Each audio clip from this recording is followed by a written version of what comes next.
Hello students, welcome to our channel Bhaskara Mathematics. This is your Subhash. So hope you are having great time in solving the mathematical problems related to IOQM, IIT, AMC10 and all this. So today's lecture is very important and very interesting also. It is nothing but the one of the most fundamental theorem we have studied in triangles, Pythagorean theorem. This lecture is divided into two parts. First part we are going to deal with some preliminary problems. Second part, we are going to deal with more advanced problems. So here we go. Let us say we have a right angle triangle ABC where right angle is located at the corner B, ABC. So the Pythagoras theorem clearly says AB square plus BC square is equal to AC square. So the square of hypotenuse is expressed as sum of the squares of other two sides. So one of the most fundamental theorem, but it has got a lot of applications in problem solving. But one thing, when we are solving problems related to Olympiads or IIT JEE or any other competitive exam, any problem will not come directly. The problem which involves Pythagorean theorem won't be evident in the initial glance. We have to understand the problem and we have to analyze it more deeply to find this particular pattern. But before trying to apply Pythagorean theorem, there are certain prerequisites which we expect students to have thorough knowledge in order to apply this theorem and get the results. So one of the most fundamental things is properties of triangles, like basic properties like congruence, similarity,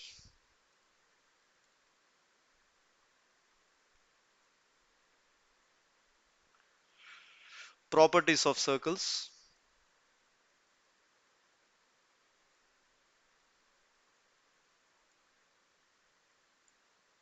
and not only that, many other theorems which revolve around all this. So if one has a good fundamental knowledge on all these concepts, so definitely it will be a very value add while trying to solve the problems which we are going to present. So users can pause at this particular point and just they can go through the fundamental concepts related to congruence, similarity and properties of circles.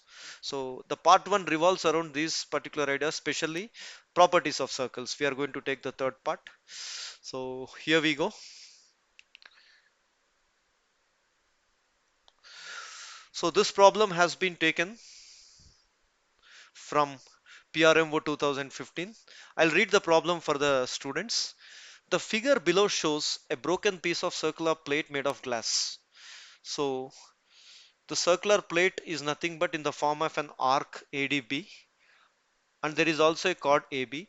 C is midpoint of AB and D is midpoint of arc AB. Given that AB is 24 centimeters and CD is 6 centimeters, what is the radius of plate in centimeters? Okay, that is what the problem is asking us. So I presume that the users have understood the question. At this particular point also, viewers can pause the video and just make an attempt to solve the problem also. Okay,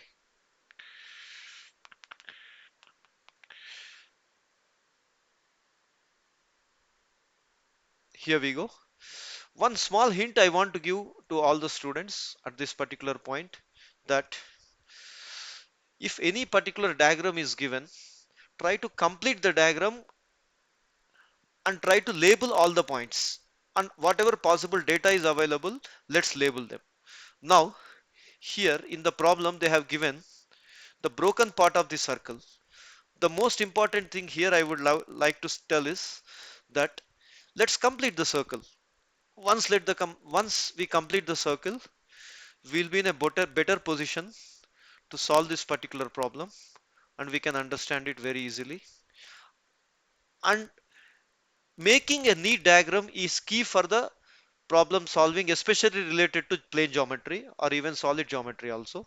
We need to make a very neat diagram and label them very clearly. Here the length of CD is 6 centimeters and length of AB is, let's go through the problem once again, 24 centimeters. Okay, now one thing, if we connect the midpoint of the arc and the midpoint of a chord, Okay, it means that the line CD is bisecting the chord AB and as well as arc AB.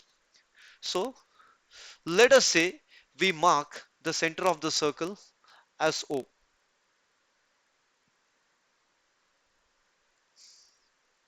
and let's connect like this.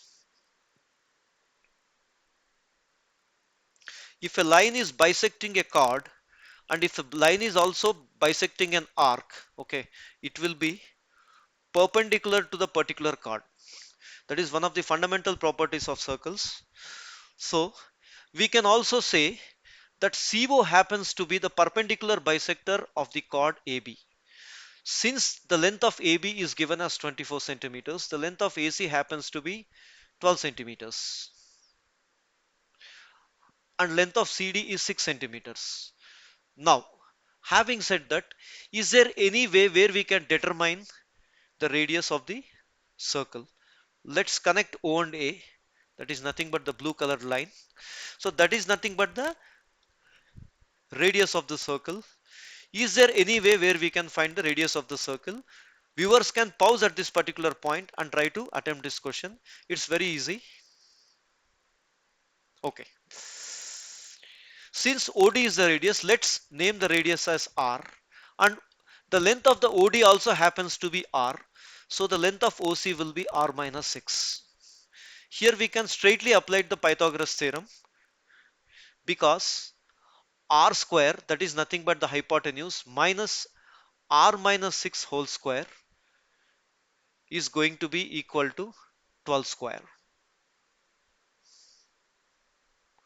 So this implies R square minus R square minus 12R plus 36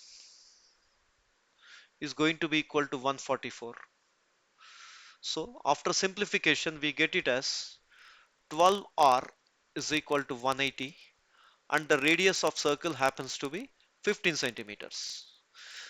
Simple problem, but what we can really learn from this problem is that a clear labeled diagram, a neat diagram can really lead us to the solution. As I've already told, direct application of the Pythagoras theorem, the problem will never reveal in the initial glance. So we have to try to understand how to complete the diagram and how to find the particular pattern. So next problem is more interesting. Let's go to this particular problem. This problem appeared in Dutch Olympiad first round 2022. Very interesting problem it is. I'll read the problem for the viewers. A circle of radius 1 and a square are given such that the circle is tangent to one side of the square and also two of the vertices lie on the circle. What is the length of the side of the square? Okay. Let's make a neat diagram. As we are completing the diagram, and as we are trying to deduce any particular data, we should be filling in the diagram. This is a very important advice I want to give for all the students. As we are trying to fill the data, it automatically gives hint for the next step. Let's see how it goes. This is a very good problem. Let us say we have a circle. Now let's make a square.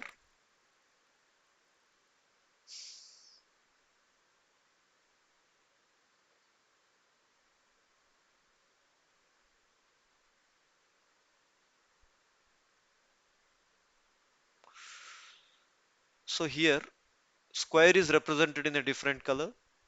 Circle is represented in a different color. Let's mark the center of the circle.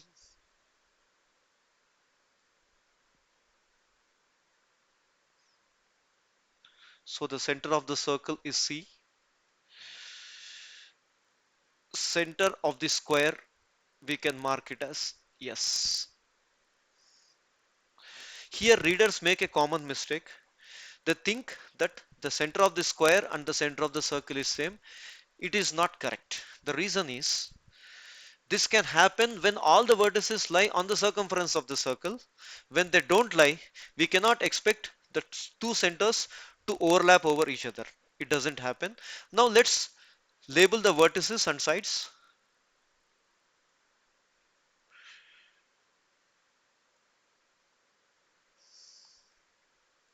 Okay. Here, by visualization, we can easily tell the diagram is having symmetry. But what the problem is expecting from us, the radius of the circle is given. The radius of the circle is given, which happens to be, okay, 1 centimeter, and nothing is given. So the author is expecting us to find the length of the square, that is the side length of the square. Okay, what can we do about it? Generally, whenever we are trying to find a particular value in a geometrical problem where many properties are there, first suggestion what we want to give to the users is try to put names to the sides as variables. Like for example, the side AB could be X, or side AD could be S, or side DC could be Z, something like that. So, and try to apply the conditions in the form of algebraic equations. Solving the simultaneous equations will eventually lead to the solution. And that is the gist of today's lecture actually. Next part is also revolving around the same concept. How really we can create simultaneous equations in trying to solve the geometry problems which revolve around the concept of finding the measurement. And especially in the exams like IOQM and all these exams like AMC, they are objective oriented, and majority of the times it is a measurement oriented problems but not proof oriented problems. Proof oriented problems probably we may be seeing from the next level, something like RMO or INMO, but at this particular point there are nothing but measurement based problems. So here we go. Here let us say we will try to drop a perpendicular from C to S. Owing to symmetry, the line from C passes through C and it makes 90 degrees with the side of the square CD. Let's prolong it further and let's put this particular point. Okay, let's call this particular point as E, and let's call this particular side AE as Y and CE as X. Now,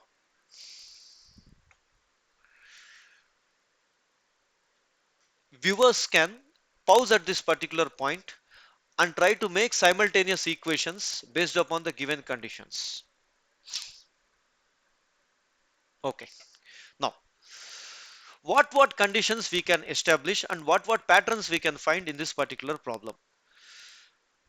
One thing we can say, the length of C to the point of contact related to the tangency, let's name it as F actually. So the length of CF happens to be again 1 centimeter. It's very clear because the distance from the center of the circle to the point of contact related to the tangent is going to be the radius length of the circle. So CF also happens to be 1 centimeter. Now, having said this, is there any possibility to extend these conditions? Or else we can phrase it in another way. Can viewers see any possibility of applying Pythagorean theorem here? First is very clear and very evident. By considering the triangle AEC, we can clearly say that x square plus y square is equal to 1 square, because AC happens to be the hypotenuse and any line joining the center of the circle to the point on the circumference of the circle will be equal to the radius length of the circle. So x square plus y square is equal to 1 square. Second possibility, which users often neglect, we can also connect A and F. Okay, A and F we can connect. Okay, and the length of AD will be equal to 2y. What is the reason behind it? The reason is, if AE is equal to y, EB also will be equal to y. Since it's a square, all sides are going to be same. The length of AD will be equal to 2y and length of DF also will be equal to y again. Now this is also 90 degrees. So there is another possibility for applying Pythagorean theorem here. So the length of AF happens to be That is nothing but the but that is nothing but the hypotenuse in the given triangle ADF. It is going to be equal to 2y square plus y square, everything under the square root. So the length of AF is going to be equal to y root 5. So as we collect the data, we will keep on labeling it. So AC is going to be y root 5.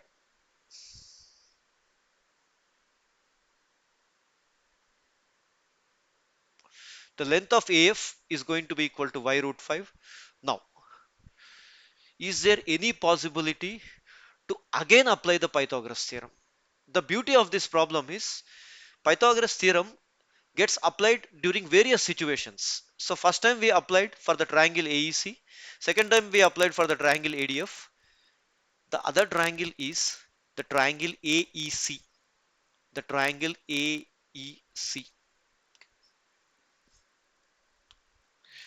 Triangle AEF, sorry. The triangle AEF also is a right angle triangle. I am highlighting that particular triangle. Triangle AEF, okay, is also a right angle triangle. So can we apply the Pythagorean theorem here? Yes, it's possible. Entire length of EF happens to be x plus 1 centimeters or x plus 1 unit. X plus 1 square plus y square is going to be equal to y root 5 whole square. So we will rephrase this equation. X square, x plus 1 square plus y square is going to be equal to 5y square. So this we will call it as equation 2. And the first one we will call it as equation 1, which I have just highlighted in the blue color. So that is nothing but x square plus y square is going to be equal to 1. This is nothing but we have taken the equation 1 again. Now let's try to substitute y square is equal to 1 minus x square in the above equation. So eventually we will be getting x plus 1 whole square plus 1 minus x square is going to be equal to 5 into 1 minus x square, because y square can be expressed as 1 minus x square. Now if we transform this particular equation and simplify it, we are finally going to get a quadratic equation. 5x square plus 2x minus 3 is equal to 0. Can we solve this equation? X happens to be minus 2 plus or minus 4 plus 60 divided by 10. So we will be getting two possible values from this quadratic equation. We are going to consider the value x is equal to 3 by 5. We are also going to get a negative value which we are not going to consider.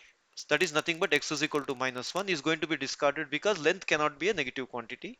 X is going to be equal to 3 by 5. Now what is the length of the square? The length of the square is nothing but x plus 1. So it is going to be 1 plus 3 by 5. So the final answer is 8 by 5. So here we should observe one thing, how we were able to solve the problem.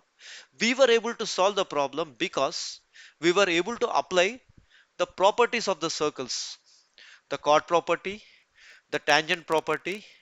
Apart from that, we were also able to make simultaneous equations by putting variable names like x and y, and finally after solving the conditions, we finally got the length of the side, that is nothing but equal to 3 by 5.